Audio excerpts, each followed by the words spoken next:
দুঃখের আধার শেষে আলোর প্রভাত হাসে, হতাশার কালো মেঘে যায় গো ভেসে, হতাশার কালো মেঘে যায় গো ভেসে।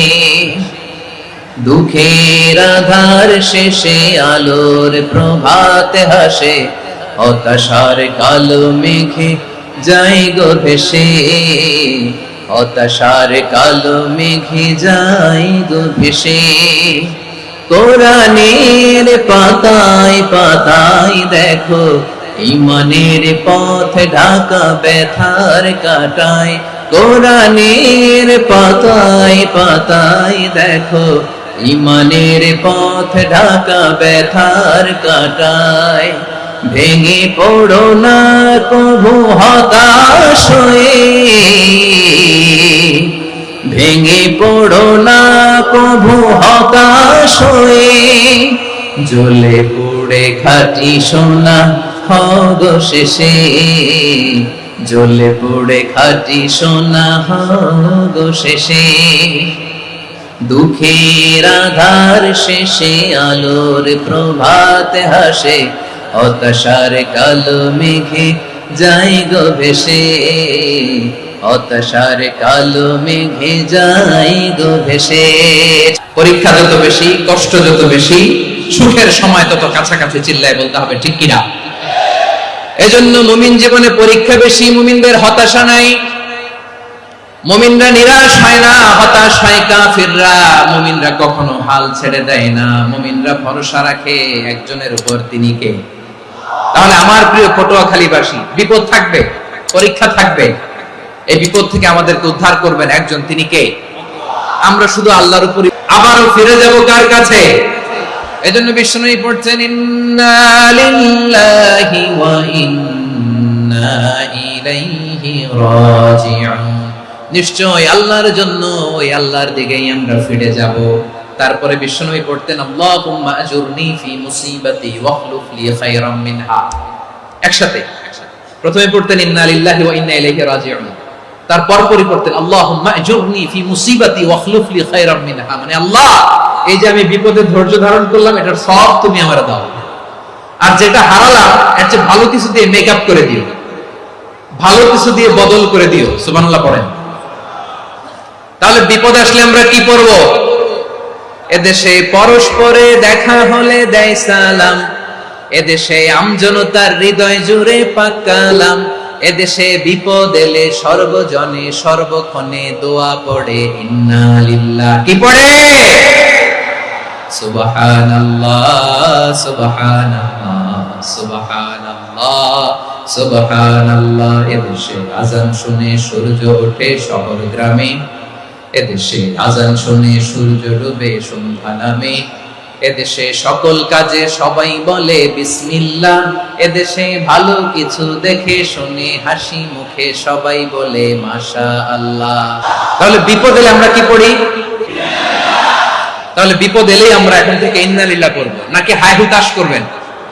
একদল আছে হাই হুতাশ করে, হায় আল্লাহ রে মোর কি হইল রে, মুই কি হরমু রে, মুই কমবে যামু রে, এরকম বিলাপ করতে নিষেধ করেছেন বিশ্বনবী। কি করব, কই যাব, কি হবে, হায় হায়, এরকম হাহুতাশ আছে না? নাই। বিশ্বাসীরা হাহুতাশ করে না, তারা ইন্না লিল্লাহ পড়ে। কি পড়ে মনে থাকবে? আমরা পড়ব ইন্না লিল্লাহি ওয়া ইন্না ইলাইহি রাজিউন। নিশ্চয়ই আমরা আল্লাহর জন্য, আমরা আল্লাহর দিকেই ফিরে যাব।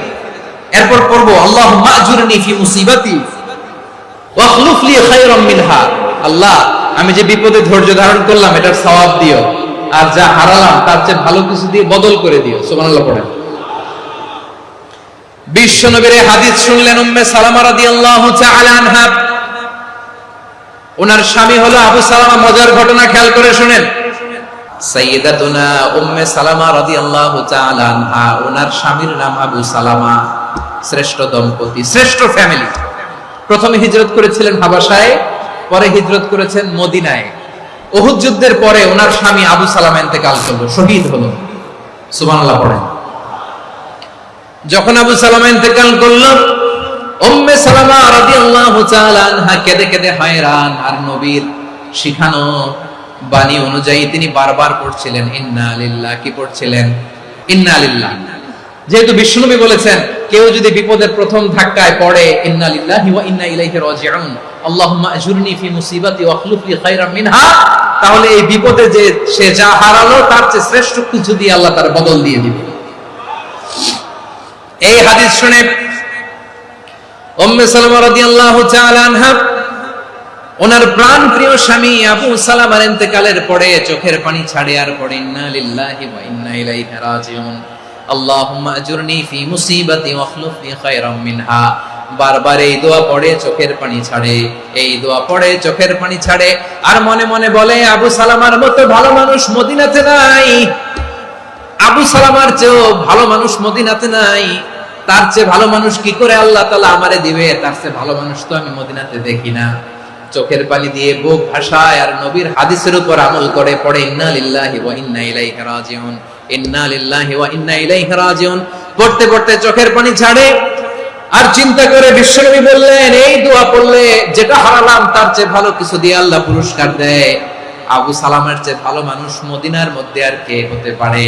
কি আজীব তামাশা, কি অবাক করা ঘটনা। কিছুদিন পরে দেখা গেল সাইয়্যিদুল মুরসালিন রাহমাতাল লিল আলামিন স্বয়ং বিশ্ব নবী উম্মে সালামাকে বিয়ের প্রস্তাব পাঠিয়েছে। স্বয়ং বিশ্ব নবী উম্মে সালামা রাদিয়াল্লাহু তাআলা আনহাকে বিয়ের প্রস্তাব পাঠিয়েছেন। উনি রাজি হয়ে গেলেন, বিয়ে হয়ে গেল, উনি হয়ে গেলেন উম্মুল মুমিনিন, আমাদের মা, পুরো মুসলিম উম্মার মা। চিৎকার করে বলেন আল্লাহু আকবার। তাহলে আমার প্রাণপ্রিয় ভাইরা, বিপদে পড়লে আমরা পড়বো ইন্না লিল্লাহি ওয়া ইন্না ইলাইহি রাজিউন, আল্লাহুম্মা আজুরনি ফি মুসিবাতি ওয়া আখলুফ লি খায়রাম মিনহা। যারা যারা বিপদ আসলে এই দোয়াটা পড়বেন এখন থেকে আওয়াজ করে ইনশাআল্লাহ বলেন। যা হারাইছেন তার চেয়ে শ্রেষ্ঠ জিনিস দিয়ে বদলা দিবে কে? তাহলে বিপদে পড়লেই প্রথমে আমরা এটা পড়ব, শুনে শুনে মুখস্থ করবেন। আমার মায়েরা, আমার বোনেরা, আপনাদের জন্য 3টি মাঠের অ্যারেঞ্জমেন্ট করা হয়েছে, আমি জানি। আপনারা এই দোয়াগুলো পড়বেন, আপনার স্বামীকে শেখাবেন, সন্তানকে শেখাবেন, আপনার পুরো পরিবারটাকে জান্নাতের টুকরো বানিয়ে দিবে কে? তাহলে বিপদ আসলে প্রথমে কি পড়তে হবে এটা জেনে গেলাম। এরপরে বিপদ আসলে নিজেকে কি করে আল্লাহর কাছে সঁপে দিতে হয় এটাও জানার দরকার আছে না নাই? বিপদে প্রথমে ইন্না লিল্লাহ পড়লাম, ধৈর্য ধারণ করলাম, বিপদ থেকে উদ্ধারের সর্বোচ্চ চেষ্টা করলাম। আমার কাজ যখন শেষ তখন আমি আমার এই বিষয়টা আল্লাহর কাছে সঁপে দিব। কার কাছে? বিপদে বললে কেমন করে নিজেকে আল্লাহর কাছে সঁপে দিতে হয় আসুন সাইয়েদনা ইব্রাহিম আলাইহিস সালামের জীবনী থেকে জানি। আল্লাহর খলিল ইব্রাহিম আলাইহিস সালাম আমাদের মতো সমাজ ব্যবস্থা পায় নাই। আমরা জন্মের পরে আমাদের কানের ভেতরে আযান দিয়েছে কে? একামত দিয়েছে কে? আমাদের বাপ দাদারা আমাদের কানে আযান দিয়েছে কি দেয় নাই?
দরকার হোক আমরা ফরিয়াদ করব কার কাছে? নাকি মাজারে যেয়ে চাবেন? মাজারে যেয়ে চাবেন? অনেকে তো মাজারে যে কপাল ঘষে, আছে না নাই? মাজারে যে সন্তান চায়, আছে? এই এলাকায় নেই, এলাকার লোকদের আকীদা খালেস আমি জানি। মাজারে যে কপাল ঘষে আর সন্তান চায়। আচ্ছা, মাজারে গেলে সন্তান পাওয়া যায়? আচ্ছা, মাজারে না গেলে যদি বাচ্চা না হতো, গরু ছাগলের যে বাচ্চা হয়, ওরা কোন মাজারে মানত করে বলেন? কথা কি বুঝতেছেন? এই যে প্রতি বছর গরু, ছাগল, ভেড়া এগুলো যে বাচ্চা দেয়, এরা কোন মাজারে যে মানত করে? এজন্য চাইতে হবে একজনের কাছে, তিনি কে?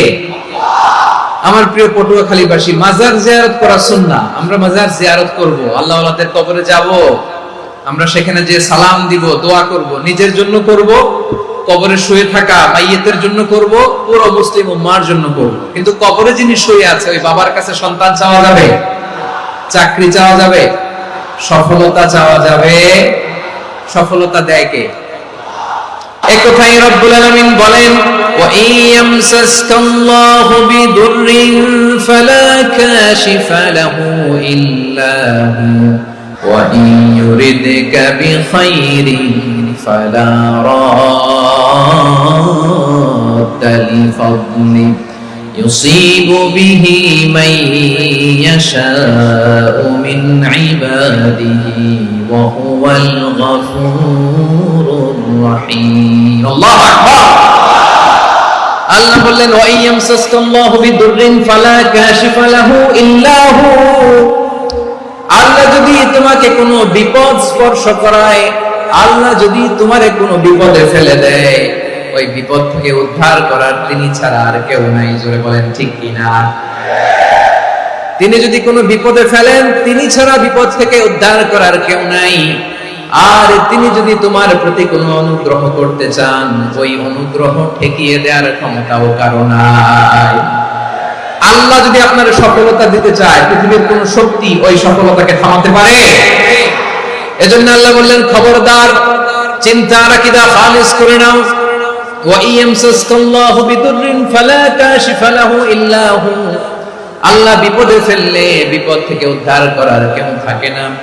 আর আল্লাহ যদি তোমার প্রতি দয়া দেখাতে চান, অনুগ্রহ করতে চান, ওই অনুগ্রহকে প্রতিরোধ করার মতো ক্ষমতা কারো নাই। তিনি তার বান্দাদের মধ্য থেকে যাকে ইচ্ছা তাকে দেন, যত ইচ্ছা তত দেন। তিনি ক্ষমাশীল, তিনি মেহেরবান। সুবহানাল্লাহ। তিনি ক্ষমাশীল, তিনি মেহেরবান। তাহলে এই আয়াত থেকে আমরা বুঝতে পারলাম, আমরা যদি বিপদে পড়ি, আমাদেরকে কেউ বাঁচাতে পারে না। আমার বাবা আমারে বাঁচাতে পারে, আমার মা আমাকে বাঁচাতে পারে, আমার বন্ধু আমারে বাঁচাতে পারে, আমার দলের কর্মী আমাকে বাঁচাতে পারে, আমার পীর সাহেব আমারে বাঁচাতে পারে। আমার পটুয়াখালীর ভাইয়েরা খেয়াল রাখবেন, বাঁচাতে পারে এক মহান সত্তা, উদ্ধার করতে পারে এক মহান সত্তা। চিৎকার করে বলুন, তিনি কে?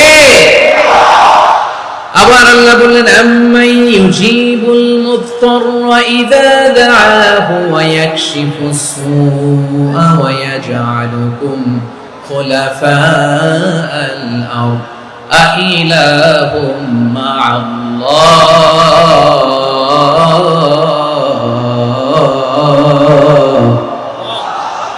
ক্বালিলাম মা তাযাক্কারুন। রব্বুল আলামিন বলেন, বিপদে পড়ে কাতর কণ্ঠে চিন্তাগ্রস্ত হয়ে যখন কেউ ফরিয়াদি হয়ে আল্লাহর ডাকে হাত তোলে, তখন এই ব্যক্তির ডাকে সাড়া দেয় কে?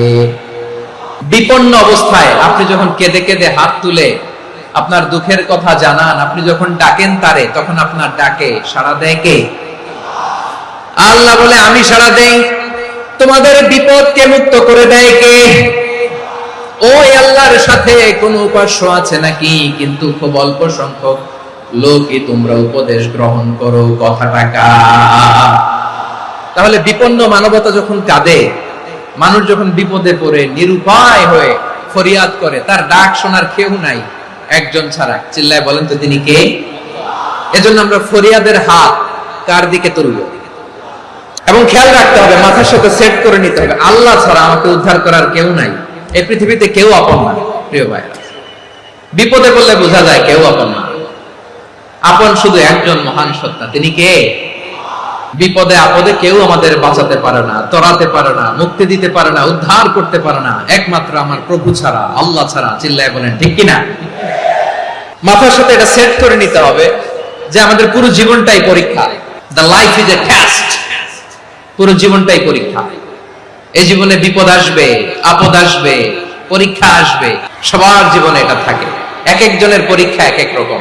আমার পরীক্ষা একরকম, মাসুদ ভাইয়ের পরীক্ষা একরকম, চৌধুরী সাহেবের পরীক্ষা একরকম, আপনার পরীক্ষা একরকম, ওনার পরীক্ষা আবার আরেক রকম। পুরো পৃথিবীটাই পরীক্ষা ক্ষেত্র, সবাই পরীক্ষা দিচ্ছি, কিন্তু কারো পরীক্ষা প্রশ্নের সাথে কারোটার মিল নাই। সুবহানাল্লাহ পড়বেন না?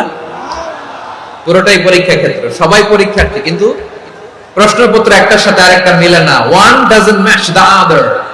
একজনেরটার সাথে আরেকজনেরটা মিলে না। কাউকে আল্লাহ তাআলা ধনী বানিয়ে পরীক্ষা করেন, আবার কাউকে আল্লাহ তাআলা গরিব বানিয়ে পরীক্ষা করেন, কাউকে আল্লাহ অসুস্থ বানিয়ে পরীক্ষা করেন। কেউ দেখবেন যে দুরারোগ্য ব্যাধিতে আক্রান্ত, ডাক্তার বলেছে আর সময় নাই, দুরারোগ্য ব্যাধি, ক্যান্সার, যার নেই কোনো অ্যান্সার, তার জন্য পরীক্ষা হচ্ছে এই রোগ। আরেক লোক দেখবেন তার আবার রোগ বালাই নাই, মাশাআল্লাহ, তাকে আল্লাহ তাআলা আর্থিক দৈন্যতা, দারিদ্রতা দিয়ে পরীক্ষা করছেন। এরকম আছে না নাই? টাকা পয়সা নাই, দিন আনে দিন খায়, যা আছে তাতে চলে না, এটা তার জন্য পরীক্ষা। আবার আরেক শ্রেণীর লোক দেখবেন তাকে আল্লাহ অসুস্থতাও দেয় নাই, দারিদ্রতাও দেয় নাই, তার দাম্পত্য জীবনের সমস্যা, স্ত্রী কথা শোনে না অথবা ছেলে মেয়ে কথা শোনে না। তাহলে পরীক্ষা সবার জীবনে আছে, এক একজনের পরীক্ষাটা এক এক রকম। আল্লাহ তাআলা দেখতে চায় যে এই পরীক্ষার সময় আমরা কিরকম রেসপন্স করি, how to deal with the test, কিভাবে এই বিপদ আপদ পরীক্ষাগুলোকে আমরা হ্যান্ডেল করব, ডিল করব, এটা হচ্ছে আজকের আলোচনার বিষয়। আমার প্রিয় ভাইয়েরা, তাহলে পরীক্ষাময় আমাদের জীবন, বিপদ আপদ পরীক্ষা, এটা মানুষের পিছু ছাড়ে না। সবার জীবনে পরীক্ষা আছে, নবীদের জীবনেও পরীক্ষা ছিল। সাহাবারা জিজ্ঞেস করেছেন, ইয়া রাসূলুল্লাহ, আইয়ুন নাসি আশাদ্দু বালাআন ফিদ দুনিয়া, এই দুনিয়ার বুকে কাদের পরীক্ষা সবচেয়ে বেশি? বিশ্বনবী বলেছেন, আল আম্বিয়া, এই পৃথিবীতে সবচেয়ে বেশি পরীক্ষা আল্লাহ তাআলা নিয়ে থাকেন নবীদের। কাদের? নবীদের। সুম্মাল আমসাল ফাল আমসাল, এরপরে নবীদের পরের স্তরে যারা, তাদের পরীক্ষা। এরপরে তাদের পরের স্তরে যারা, তাদের পরীক্ষা। সিদ্দিকীনদের, শুহাদাদের, সালিহিনদের, আল্লাহওয়ালাদের, যার ঈমান যত মজবুত তার জীবনে পরীক্ষাও তত বেশি। চিল্লায় বলেন ঠিক কিনা? তাহলে মুমিনরা, বিশ্বাসীরা, আমরা কি পরীক্ষা বিপদ আপদে ভয় পাই? না, মুমিনরা বিপদে ভয় পায় না, তারা হতাশ হয় না, সুবহানাল্লাহ, তারা নিরাশ হয় না। বিশ্বাসীরা হাল ছেড়ে দেয় না, তারা ভরসা রাখে একজনের উপর। চিল্লায় বলতে হবে তিনি কে? কারণ মুমিন জানে the grief isn't permanent, the test isn't permanent, the struggle in our life isn't permanent. আমাদের জীবনের দুঃখ, কষ্ট, স্ট্রাগল, এগুলো পার্মানেন্ট নয়। After every difficulties there is an ease. সব কষ্টের পরে একটা সুখ আছে না নাই? রব্বুল আলামিন বলেন, ফা ইন্না মাআল উসরি ইউসরা, ইন্না মাআল উসরি ইউসরা, ভয় পেও না, চিন্তা করো না, কষ্টের সাথেই আমি রেখে দিয়েছি স্বস্তি। সুবহানাল্লাহ। মুমিন জীবনে বিপদ যত বেশি, কষ্ট যত বেশি, তার সামনে সফলতা তার চেয়েও বেশি। কারণ বিশ্বাসীরা জানে রাত্রি যত গভীর হয়, সুবহে সাদিকের সময় তত আগাতে থাকে। গর্ভবতী নারীর পেটের ব্যথা যত বাড়তে থাকে, ঘরে নতুন মেহমান আগমনের সময় ঘনাতে থাকে।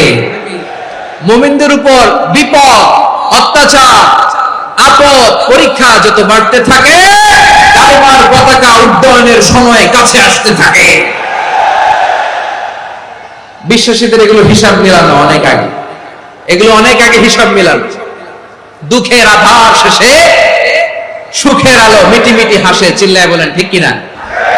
দুঃখের আধার শেষে আলোর প্রভাত হাসে, হতাশার কালো মেঘে যায় গো ভেসে, হতাশার কালো মেঘে যায় গো ভেসে। দুঃখের আধার শেষে আলোর প্রভাত হাসে, হতাশার কালো মেঘে যায় গো ভেসে, হতাশার কালো মেঘে যায় গো ভেসে। কোরআনের পাতায় পাতায় দেখো ঈমানের পথ ঢাকা ব্যথার কাটায়। কোরআনের পাতায় পাতায় দেখো ঈমানের পথ ঢাকা ব্যথার কাটায়। ভেঙে পড়ো না কভু হতাশ হয়ে, ভেঙে পড়ো না কভু হতাশ হয়ে, জ্বলে পুড়ে খাঁটি সোনা হগ শেষে, জ্বলে পুড়ে খাঁটি সোনা হগ শেষে।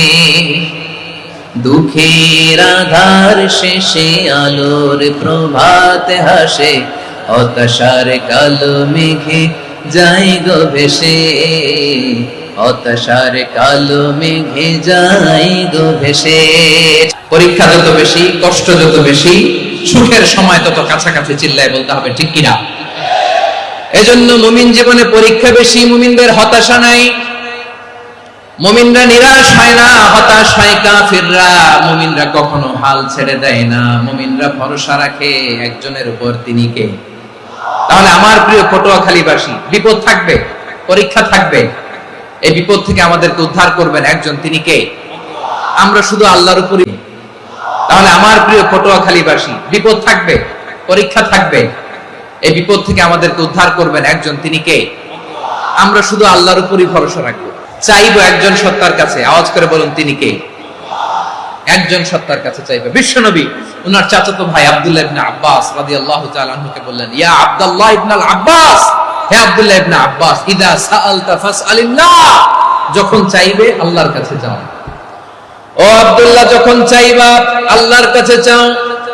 ওয়া ইদা ইসতাআনতা ফাসতাইন বিল্লাহ, যখন সাহায্য চাইবা আল্লাহর কাছে ফরিয়াদ করো।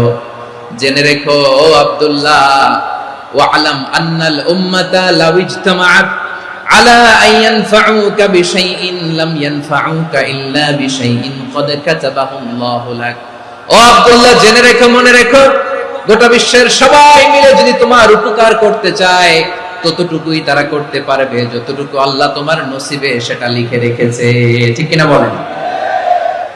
আর যদি গোটা বিশ্বের সবাই মিলে তোমার বিরুদ্ধে কনস্পাইরেসি করে, ষড়যন্ত্র করে, গোটা বিশ্বের সবাই মিলেও যদি তোমার ক্ষতি করতে চায়, ততটুকুই শুধু পারবে যেটা আল্লাহ তোমার জন্য বরাদ্দ রেখেছে।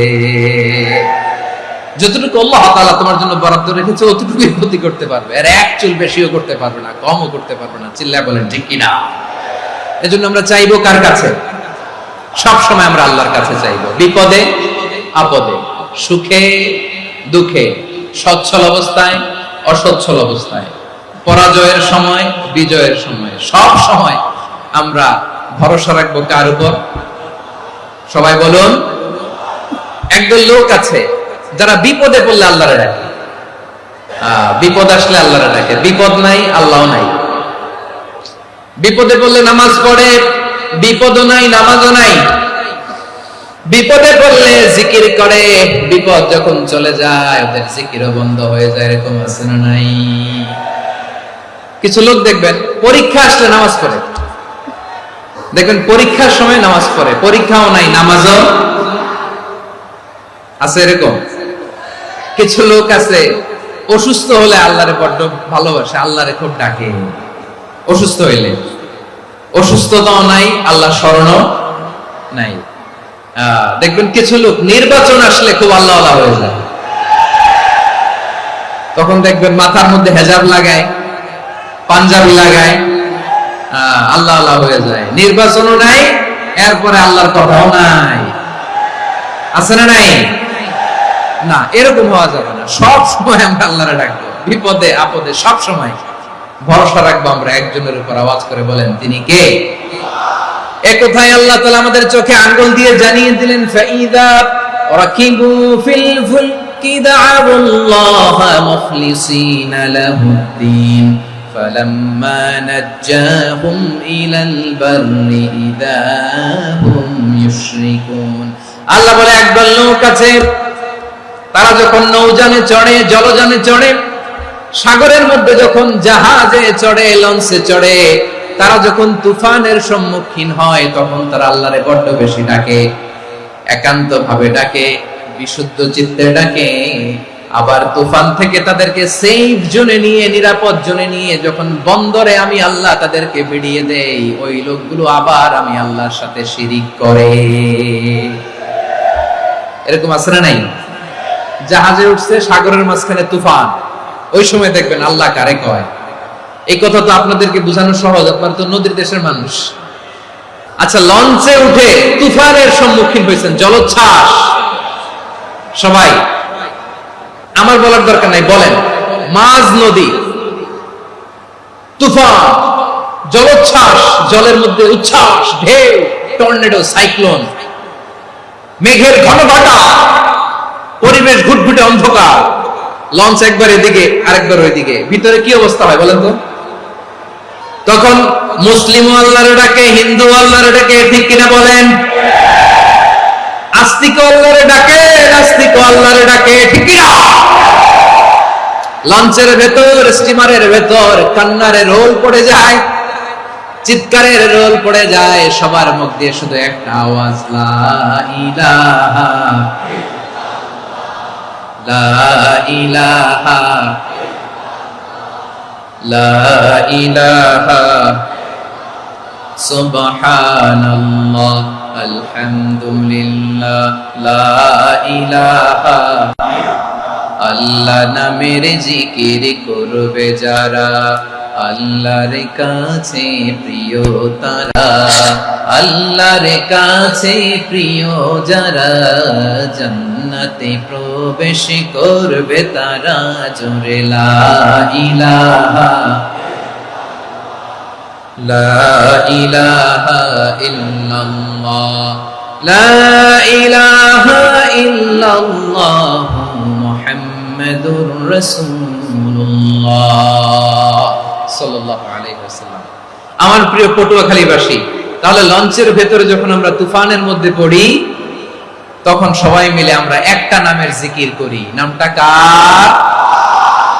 মুসলমানেরাও ডাকে, হিন্দুরাও ডাকে, আস্তিকও ডাকে, নাস্তিকও ডাকে, সবাই ডাকে একজনকে। তিনি কে?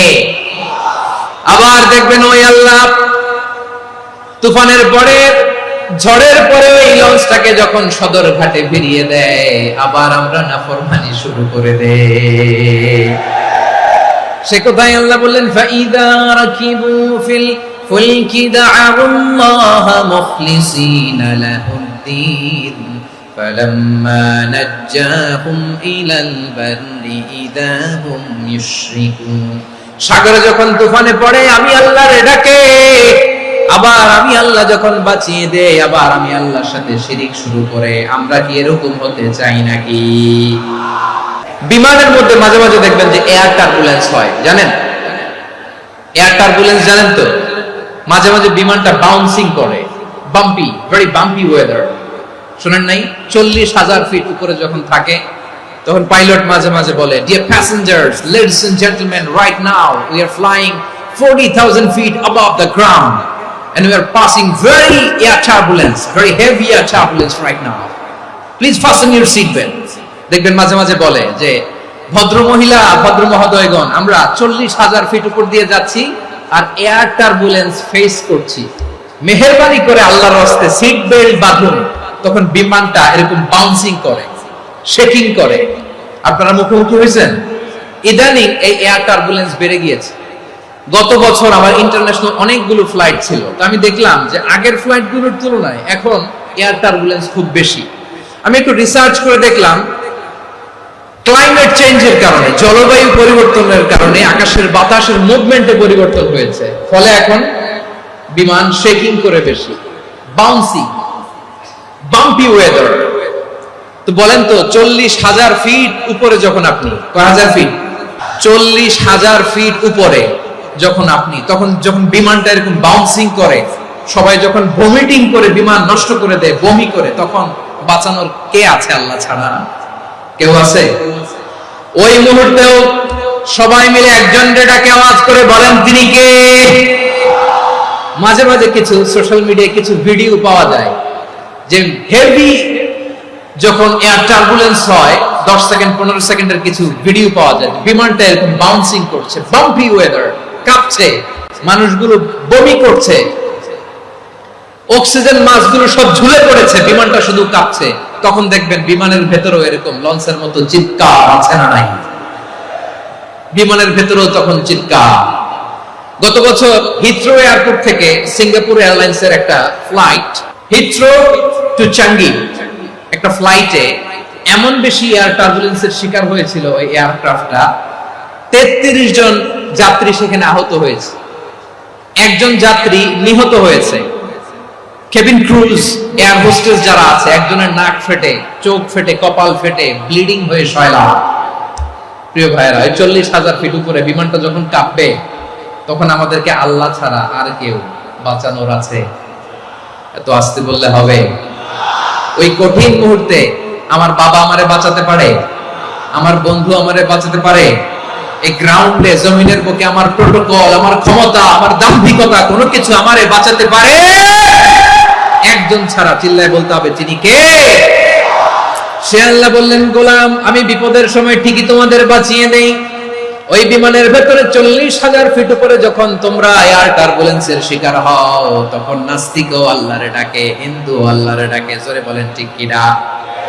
আবার বিমানটা যখন শান্ত হয়ে যায়, একটু পরেই বিমানের স্ক্রিনের মধ্যে হিন্দি সিনেমা খোঁজে। বিমানের স্ক্রিনে কিন্তু বিশাল ওখানে আফলাম ফিল্মের একেবারে বোঝাই করা। বিমানটা শান্ত হলে আবার হিন্দি সিনেমা দেখা শুরু করে। একটু আগে ডাকছিল কারে? দেখবেন বাংলাদেশে আমাদের ক্রিকেটাররা যখন অন্য কোনো দেশের সাথে খেলে, অনেক সময় এমন হয় বল বাকি একটা, রান দরকার 6টা। বল বাকি কয়টা? রান দরকার। আপনি দেখবেন ক্যামেরাম্যান তখন গ্যালারিতে খালি দেখায় দর্শকদের যে কি অস্থিরতা। হিপ হপ স্টাইলের মেয়েটা, যে মেয়েটার ওড়না এতক্ষণ ছিল গলায়, এতক্ষণ কই ছিল, ওই মেয়েটা দেখবেন ওড়নাটা টেনে মাথায় দিয়ে এরকম মুনাজাত ধরতেছে, আল্লাহ আল্লাহ, একটা সক্কা, আল্লাহ আল্লাহ, আমার লাল সবুজের পতাকারে তুমি অপমানিত কইরো না আল্লাহ, ইন্ডিয়ার সাথে আমাদের খেলা, আল্লাহ আল্লাহ, একটা সক্কা, একটা একটা। পুরো খেলা জুড়ে এই মেয়ের ওড়না ছিল গলায়, কিন্তু যখন 1 বলে 6 রান দরকার, ওড়না চলে আসছে কোথায়? মাথায়। আবার মুনাজাত আছে না নেই? ঠিকই বাংলাদেশের দামাল ছেলে এমন এক শট মারলো, বল চলে গেল স্টেডিয়ামের বাইরে, ছক্কা, জিতে গেলাম আমরা। পুরো স্টেডিয়াম জুড়ে চিৎকার, হই হুল্লোড়, মौज মাস্তি। যেই মেয়েটা মাথার মধ্যে ওড়না দিয়ে এতক্ষণ সুবহানাল্লাহ সুবহানাল্লাহ বলে আল্লাহর কাছে দোয়া করেছে, ওই মেয়ে এখন আবার ওড়না ফেলে দিয়ে নাচা শুরু করে দিয়েছে। তাহলে আল্লাহর ভয়, আল্লাহর প্রতি আস্থা, বিশ্বাস, ভালোবাসা, এটা কি ক্ষণিকের জন্য? মানে আমার যখন লাগবে তখন আল্লাহর ইউজ করবো নাকি? হ্যাঁ, বিপদে আপদে, সুখের সময় দুঃখের সময়, সচ্ছল অসচ্ছল অবস্থায় বিশ্বাসীরা ভরসা রাখে একজনের উপর। চিৎকার করে বলে, পটুয়াখালী তিনি কে?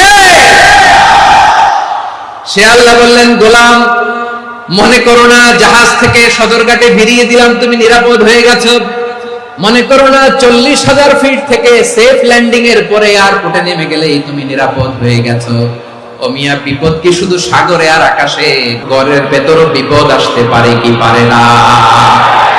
এজন্য সূরা মুলক আল্লাহ বললেন, আমিনতুম মান ফিস সামাই আন ইয়াখসিফা বিকুমুল আরদা ফাইযা হিয়া তামুর। আল্লাহ বললেন, তোমরা কি ভেবেছো তোমরা নিরাপদ? আমি চাইলে ল্যান্ডস্লাইডস, ভূমি ধস দিয়ে 1 লক্ষ 1 মুহূর্তে নিয়ে যেতে পারি। এক সুনামি দিয়ে থাপ্পড় মেরে 3 লক্ষ সাগরের ভেতরে ঢুকায় দিতে পারি।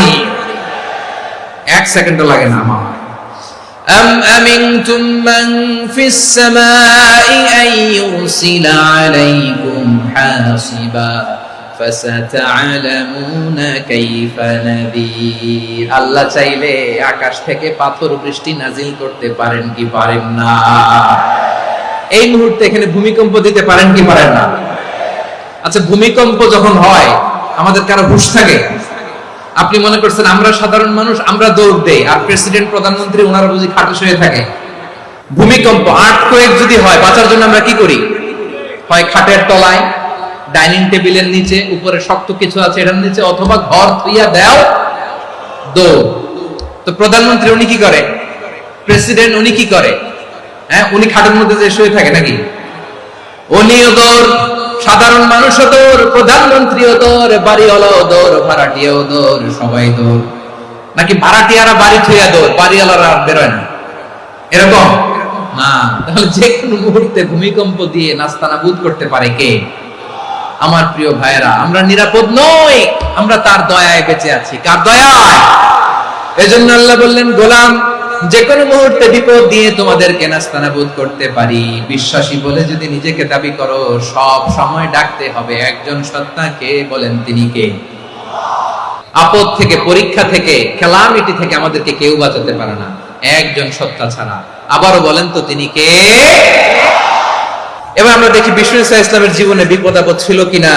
উনি বিপদ আসলে কিভাবে ডিল করতেন, বিপদ আসলে কোন দোয়া পড়তে হয়, কিভাবে ফরিয়াদের হাত উত্তোলন করতে হয়, কিভাবে রবের দরবারে নতজানু হয়ে ফরিয়াদ করতে হয়, এটা জানার দরকার আছে না নাই? আসলে আমরা বিষ্ণুনবীর জীবনী থেকে দেখি বিপদ আসলে উনি কি করতেন। বিপদ আসলেই প্রথমে বিষ্ণু ইসলাম একটা দোয়া পড়তেন। তিনি পড়তেন, ইন্না লিল্লাহি ওয়া ইন্না ইলাইহি রাজিউন। নিশ্চয় আমরা আল্লাহর জন্য, নিশ্চয় আমরা কার দিকে ফিরবো ভাই? আবার কার দিকে ফিরবো? আওয়াজ করে বলুন তো, আমরা এসেছি কার কাছ থেকে, আবারও ফিরে যাব কার কাছে?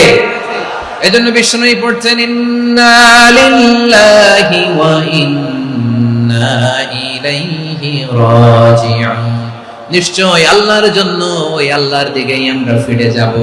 তারপরে বিষ্ণুই পড়তেন, আল্লাহুম্মা আজুরনি ফি মুসিবাতি ওয়াখলুফ লি খায়রাম মিনহা। একসাথে প্রথমে পড়তেন ইন্না লিল্লাহি ওয়া ইন্না ইলাইহি রাজিউন, তারপর পরে পড়তেন আল্লাহুম্মা আজুরনি ফি মুসিবাতি ওয়াখলুফ লি খায়রাম মিনহা। মানে আল্লাহ, এই যে আমি বিপদে ধৈর্য ধারণ করলাম, এটার সব তুমি আমারে দাও, আর যেটা হারালাম এর চেয়ে ভালো কিছু দিয়ে মেকআপ করে দিও, ভালো কিছু দিয়ে বদল করে দিও। সুবহানাল্লাহ পড়েন। তাহলে বিপদ আসলে আমরা কি করব? এদেশে পরস্পরে দেখা হলে দেয় সালাম, এদেশে আমজনতার হৃদয় জুড়ে পাক কালাম, এদেশে বিপদ এলে সর্বজনে সর্বক্ষণে দোয়া পড়ে ইন্না লিল্লাহ। কি পড়ে? সুবহানাল্লাহ সুবহানাল্লাহ সুবহানাল্লাহ সুবহানাল্লাহ। এদেশে আজান শুনে সূর্য ওঠে শহর গ্রামে, এদেশে আজান শুনে সূর্য ডুবে সন্ধ্যা নামে, এদেশে সকল কাজে সবাই বলে বিসমিল্লাহ, এদেশে ভালো কিছু দেখে শুনে হাসি মুখে সবাই বলে মাশাআল্লাহ। তাহলে বিপদ এলে আমরা কি পড়ি? তাহলে বিপদ এলেই আমরা এখন থেকে ইন্না লিল্লাহ করব, নাকি হাই হুতাশ করবেন? একদল আছে হাই হুতাশ করে, হায় আল্লাহ রে মোর কি হইল রে, মুই কি হরমু রে, মুই কমবে যামু রে, এরকম বিলাপ করতে নিষেধ করেছেন বিষ্ণু। কি করব, কই যাব, কি হবে, হায় হায়, এরকম হাহুতাশ আছে না নাই? বিশ্বাসীরা হাহুতাশ করে না, তারা ইন্না লিল্লাহ পড়ে। কি পড়ে মনে থাকবে? আমরা পড়বো ইন্না লিল্লাহি ওয়া ইন্না ইলাইহি রাজিউন। নিশ্চয়ই আমরা আল্লাহর জন্য, আমরা আল্লাহর দিকেই ফিরে যাব। এরপর পড়বো আল্লাহুম্মা আজুরনি ফি মুসিবাতি ওয়াখলুফ লি খায়রাম মিনহা। আল্লাহ, আমি যে বিপদে ধৈর্য ধারণ করলাম এটার সওয়াব দিও, আর যা হারালাম তার চেয়ে ভালো কিছু দিয়ে বদল করে দিও। সুবহানাল্লাহ পড়েন। বিশ্বনবীর হাদিস শুনলেন উম্মে সালামা রাদিয়াল্লাহু তাআলা আনহা। ওনার স্বামী হলো আবু সালামা। মজার ঘটনা খেয়াল করে শুনেন। সাইয়্যিদাতুনা উম্মে সালামা রাদিয়াল্লাহু তাআলা আনহা, ওনার স্বামীর নাম আবু সালামা। শ্রেষ্ঠ দম্পতি, শ্রেষ্ঠ ফ্যামিলি। প্রথমে হিজরত করেছিলেন হাবাশায়, পরে হিজরত করেছেন মদিনায়। উহুদ যুদ্ধের পরে ওনার স্বামী আবু সালামা ইন্তেকাল করলো, শহীদ হলো। সুবহানাল্লাহ পড়েন। যখন আবু সালামা ইন্তেকাল করলো, উম্মে সালামা রাদিয়াল্লাহু তাআলা আনহা কেঁদে কেঁদে হয়রান। আর নবীর শিখানো বাণী অনুযায়ী তিনি বারবার পড়ছিলেন ইন্না লিল্লাহ। কি পড়ছিলেন? ইন্না লিল্লাহ। যেহেতু বিশ্বনবী বলেছেন কেউ যদি বিপদের প্রথম ধাক্কায় পড়ে ইন্না লিল্লাহি ওয়া ইন্না ইলাইহি রাজিউন, আল্লাহুম্মা আজুরনি ফি মুসিবাতি ওয়াখলুফ লি খায়রাম মিনহা, তাহলে এই বিপদে যে সে যা হারালো তার চেয়ে শ্রেষ্ঠ কিছু দিয়ে আল্লাহ তার বদল দিয়ে দিবে। এই হাদিস শুনে উম্মে সালামা রাদিয়াল্লাহু তাআলা আনহা ওনার প্রাণ প্রিয় স্বামী আবু সালামার ইন্তেকালের পরে চোখের পানি ছাড়ে আর পড়ে ইন্না লিল্লাহি ওয়া ইন্না ইলাইহি রাজিউন আল্লাহুম্মা আজুরনি ফি মুসিবাতি ওয়াখলুফনি খায়রাম মিনহা। বারবার এই দোয়া পড়ে চোখের পানি ছাড়ে, এই দোয়া পড়ে চোখের পানি ছাড়ে, আর মনে মনে বলে আবু সালামার মতো ভালো মানুষ মদিনাতে নাই, আবু সালামার চেয়েও ভালো মানুষ মদিনাতে নাই, তার চেয়ে ভালো মানুষ কি করে আল্লাহ তাআলা আমারে দিবে, তার চেয়ে ভালো মানুষ তো আমি মদিনাতে দেখি না। চোখের পানি দিয়ে বুক ভাসায় আর নবীর হাদিসের উপর আমল করে পড়ে ইন্না লিল্লাহি ওয়া ইন্না ইলাইহি রাজিউন, ইন্না লিল্লাহি ওয়া ইন্না ইলাইহি রাজিউন। পড়তে পড়তে চোখের পানি ছাড়ে আর চিন্তা করে বিশ্বনবী বললেন, এই দোয়া পড়লে যেটা হারালাম তার চেয়ে ভালো কিছু দিয়ে আল্লাহ পুরস্কার দেয়। আবু সালামের চেয়ে ভালো মানুষ মদিনার মধ্যে আর কে হতে পারে? কি আজীব তামাশা, কি অবাক করা ঘটনা। কিছুদিন পরে দেখা গেল সাইয়্যিদুল মুরসালিন রাহমাতাল লিল আলামিন স্বয়ং বিশ্ব নবী উম্মে সালামাকে বিয়ের প্রস্তাব পাঠিয়েছে। স্বয়ং বিশ্ব নবী উম্মে সালামা রাদিয়াল্লাহু তাআলা আনহাকে বিয়ের প্রস্তাব পাঠিয়েছেন। উনি রাজি হয়ে গেলেন, বিয়ে হয়ে গেল, উনি হয়ে গেলেন উম্মুল মুমিনিন, আমাদের মা, পুরো মুসলিম উম্মার মা। চিৎকার করে বলেন আল্লাহু আকবার। তাহলে আমার প্রাণপ্রিয় ভাইরা, বিপদে পড়লে আমরা পড়বো ইন্না লিল্লাহি ওয়া ইন্না ইলাইহি রাজিউন আল্লাহুম্মা আজুরনি ফি মুসিবাতি ওয়াখলুফনি খায়রাম মিনহা। যারা যারা বিপদ আসলে এই দোয়াটা পড়বেন এখন থেকে, আওয়াজ করে ইনশাআল্লাহ বলেন। যা হারাইছেন তার চেয়ে শ্রেষ্ঠ জিনিস দিয়ে বদলা দিবে কে? তাহলে বিপদে পড়লেই প্রথমে আমরা এটা পড়ব, শুনে শুনে মুখস্থ করবেন। আমার মায়েরা, আমার বোনেরা, আপনাদের জন্য 3টি মাঠের অ্যারেঞ্জমেন্ট করা হয়েছে, আমি জানি। আপনারা এই দোয়াগুলো পড়বেন, আপনার স্বামীকে শেখাবেন, সন্তানকে শেখাবেন, আপনার পুরো পরিবারটাকে জান্নাতের টুকরো বানিয়ে দিবে কে? তাহলে বিপদ আসলে প্রথমে কি পড়তে হবে এটা জেনে গেলাম। এরপরে বিপদ আসলে নিজেকে কি করে আল্লাহর কাছে সঁপে দিতে হয় এটাও জানার দরকার আছে না নাই? বিপদে প্রথমে ইন্না লিল্লাহ করলাম, ধৈর্য ধারণ করলাম, বিপদ থেকে উদ্ধারের সর্বোচ্চ চেষ্টা করলাম। আমার কাজ যখন শেষ তখন আমি আমার এই বিষয়টা আল্লাহর কাছে সঁপে দিব। কার কাছে? বিপদে বললে কেমন করে নিজেকে আল্লাহর কাছে সঁপে দিতে হয় আসুন সাইয়েদনা ইব্রাহিম আলাইহিস সালামের জীবনী থেকে জানি। আল্লাহর খলিল ইব্রাহিম আলাইহিস সালাম আমাদের মতো সমাজ ব্যবস্থা পায় নাই। আমরা জন্মের পরে আমাদের কানের ভেতরে আজান দিয়েছে কে? একামত দিয়েছে কে? আমাদের বাপ দাদারা আমাদের কানে আজান দিয়েছে কি দেয় নাই?